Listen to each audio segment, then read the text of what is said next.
What's going on, YouTube? Welcome back to the channel. This is for entertainment purposes only. And I got myself some Bitcoin. I finally got it to go through. So I think it's messed up that my bank, they locked my account. Sorta, kinda. They locked it so I couldn't transfer into different apps, but I could buy pliers on Amazon and get coffee. I just couldn't do anything else. So pliers, coffee, cool. But Bitcoin, that's a no-no. So I called them and they were like, oh, you should be okay now. You should be. It looks like they might have put a lock. It's unlocked now. I'm like, okay. So I figure I'll do a workaround, So I went through Cash App. I put $1,000 in Cash App, and then immediately just bought Bitcoin with it. I bought Bitcoin, and then I tried to transfer said Bitcoin into my wallet. So the problem I noticed right away with Cash App is they only allow you to transfer $250 per day. I mean, come on. It's like they make it impossible. I don't know what it is. This is kind of why I stayed away from Bitcoin to begin with, because it's a freaking nightmare sometimes. But nonetheless, I did a transfer yesterday and I did a transfer today. And you know what else is kind of fishy? When you go to Cash App and you want to transfer out $250 in Bitcoin to your wallet, it says, "Well, how fast would you like it? Do you want it super fast, where you're going to pay this much? Do you want it kind of fast but not that fast? Well, then you're gonna pay this much. And then if you don't mind it being dirt slow, well, then you can just pay 0.001 Bitcoin. So nothing really, a cent maybe. So I'm like, okay, well, I'm just gonna go with slow because I don't need it right away. And then I noticed I got it in 15 minutes. I mean, it was faster than the fastest time. So if I had spent the money on the fast time, I still got it faster than that. So it's kind of I don't know. It seems like if it's gonna go through at a certain speed, it's just gonna go through at a certain speed. But they're just trying to milk you for a little bit more. And maybe that's where staking your Bitcoin comes in handy, because people are impatient. Especially with you can order something from Amazon in the morning and have it at your doorstep before you get home. In some cases. I mean, that's crazy. So it's made a lot of people really impatient. And that's one thing that that's one of the hardest lessons that I've been trying to learn in life, is to become more patient with just everything. It's something you start to pick up as you get older, though. So, yeah. I have half of my Bitcoin in my wallet. So, I'm going to all of these, ADA, Atom, XTZ, DOT, and KSM. I want to add these guys to my chart list here, because I am interested in staking, but oh great, I could earn 10%, right, with Atom, yearly yield. But if the charts look like they're going to crap themselves, the 10% isn't really going to matter. So I want to look at the charts, and if I think, possibly they could go up, or at least stay flat, then I might throw some in stake, because there's a lot of impatient people out there, and we can make some money. And I also found this little article I thought was kind of interesting. It popped up on my phone. It's right after you buy Bitcoin, it's hey, you should read this article. It's oh, thanks. And I actually kind of like this guy, Mr. Robert Kiyosaki. I have his book. I'm trying to find time to finish reading it, but The Real the real Kiyosaki. So he's saying, bye-bye Bitcoin prediction, Biden to sign executive order regulating all cryptos. And this was posted on March 8th, and I believe Biden signed that deal on the 9th. And then he says, next, Fed crypto. So the Fed's going to come out with their own crypto. Then after that, next, all cryptocurrencies seized and folded into government crypto. Let's go, Brandon, you criminal, you commie. Ooh! Burn! Do you have a plan B? We are in the biggest bubble in world history. Bubbles in stocks, real estate, commodities, and oil. Future? Question mark. Possible depression with hyperinflation. My plan B. Be an entrepreneur, stay out of the stock market, create your own assets, use debt as money, save gold, silver, Bitcoin, and guns. Bye-bye Bitcoin. Save Bitcoin. Huh? Come again? Are you saying it's going away, or are you saying buy it? I don't know. So, I mean, there's a lot of FUD out there. But, you know, I do think that cryptocurrencies are going to be a huge part of our future. It's kind of like cash. You know, if you think back to, like, cash and credit cards. You know, cash was... That's all people used. And then they came out with debit and credit cards, right? And people were reluctant to use them because it was, like, new and they didn't trust it. And then it just became so convenient, you know, that it just became easier to do that. So now that's just kind of the everyday part of our lives. We use debit and credit cards. I never used to hold cash. Or like up until now, I never really held in cash because I didn't see the need. And I think that's kind of, you know, what's going to happen here.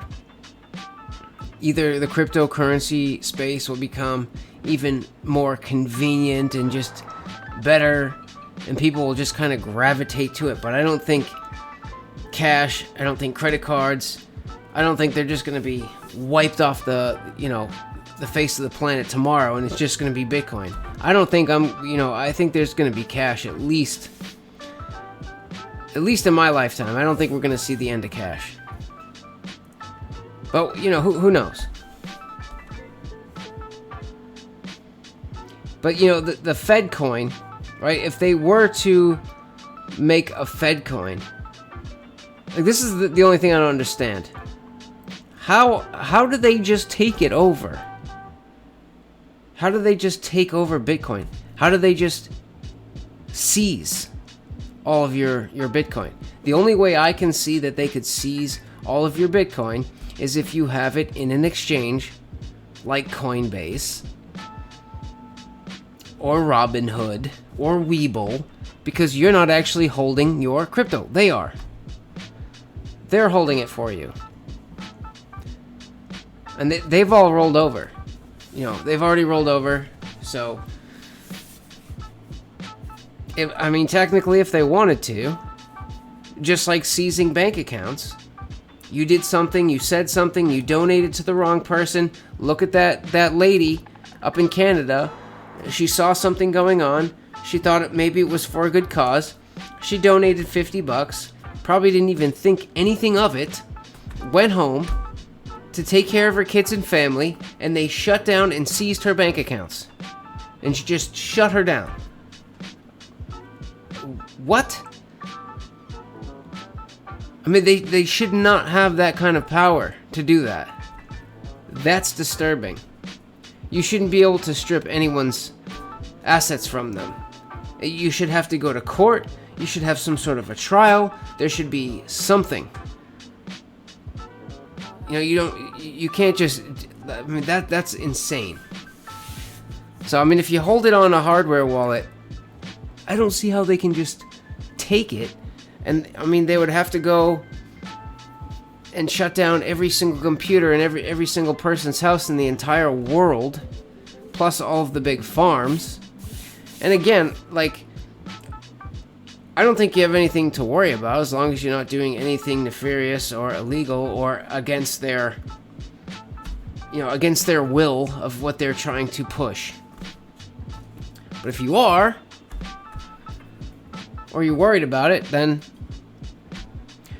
you can at least prepare a little bit there, a little bit there, a little bit there, I say, why not? And if the Fed coin comes out, maybe that's how they do it. They get the Fed coin, they make it really, really convenient. They make it so convenient that these other ones start to suffer, and maybe they put taxes and penalties on all of these guys, the Bitcoin, Ethereum, and SHIB, and they're like, well, you're gonna get penalized and taxed to death if you hold these, but if you come over to us, if you come over to the Fed coin, we're not gonna do any of that right away. That's the thing. So I don't know. I do think this is going to be a big part of our financial future, and I do want to have a piece of it. I want to be a part, be part of it. So I'm in the Bitcoin. So I got in at 39,000, and we will. Well, I don't know if it was exactly 39, but it was like somewhere in there. It was like 39,200, whatever. Not a big deal. So let's might as well check what happened this week. CEI. Ooh. I got in at $1.10, and it's sitting at 91 cents. So I don't even want to look. But ooh, this is good. So CEI just got itself above the 200-day exponential moving average, and the way things look like they closed, this looks like it's acting as support, if it usually does. So we will see how that one goes. MetLife is oh my god, this is exactly what I feared. Catching resistance at this trend line, but it's not over until the fat lady sings, and she has not sung yet, so I'm staying right where I am on that one. And GLDG is still, it's starting to slow down, but it's still going up ever so slightly. Actually, it closed down a little bit today, minus 1%. And let's see how the foreign exchange closed.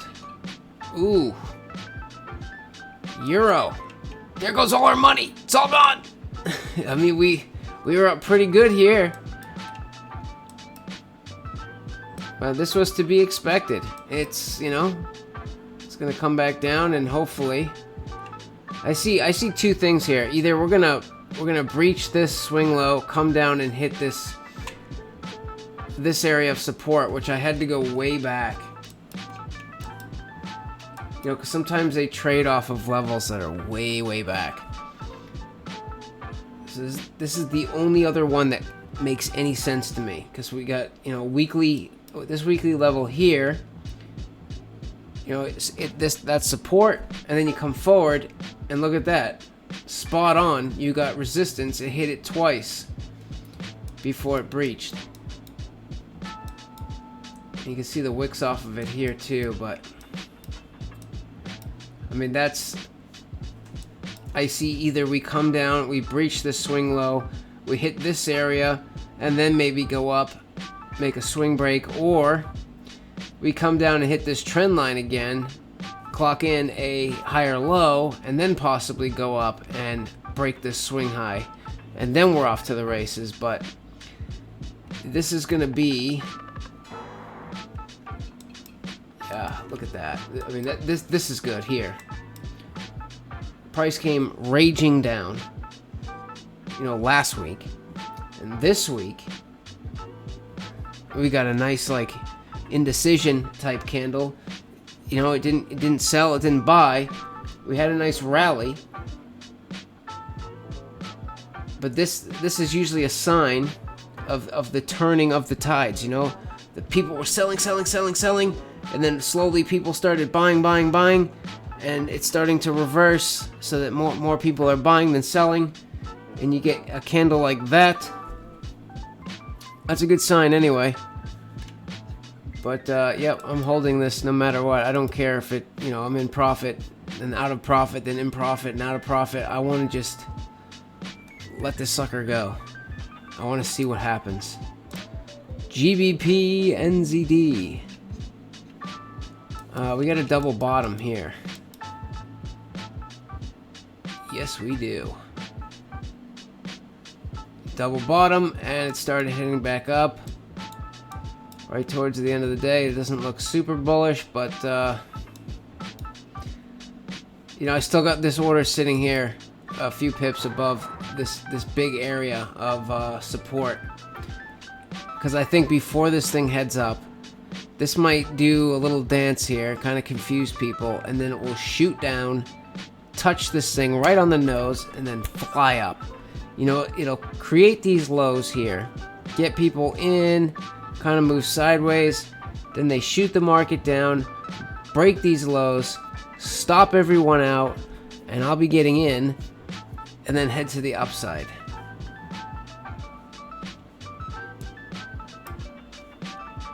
But we'll see. Aussie, New Zealand. This thing's been kind of keeping my head above water this week. Yeah, this is still looking good.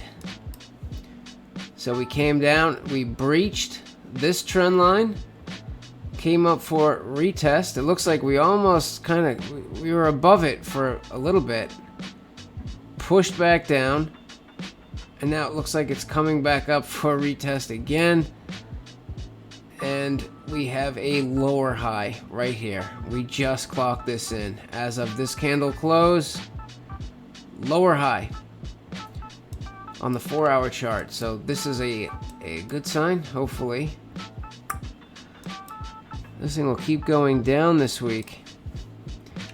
NZD USD finally looks like it might be turning to the downside, which hopefully Aussie. Yeah, Aussie's turning down too. Good. We don't want NZD USD to go down and Aussie USD to go up, because that would be terrible for this trade. We want NZD to go up and Aussie to go down. And hopefully that's what happens. But yeah, anyways, that's it. I just, you know, wanted to do a little end of the week recap. And we'll see what happens next week. But I'm just going to continue to hold these. I don't care what happens. As long as we don't break major swing lows, or I think this is this might be what I was missing the entire time. And I'm starting to figure out the mindset of trading. It almost feels unnatural. It's like you're going against all human nature. You know what I mean? It's like you just you see yourself in the negative and you're like, oh my God.